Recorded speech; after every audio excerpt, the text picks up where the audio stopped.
छपितव हे बेलिया तर बरहे बरिस पर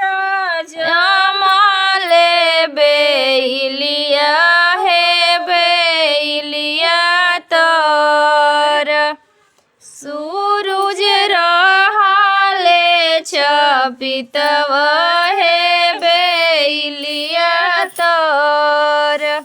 अब की गुनहिया सूरज बकसुं बालकवा हो बेलिया तर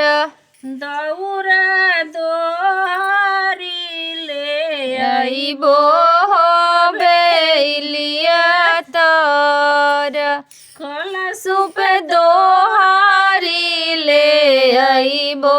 हे बेलिया तर अब की गुनहिया सूरज बकसु बालकवा हे बेलिया तर नारियल दोहरी ले आइबो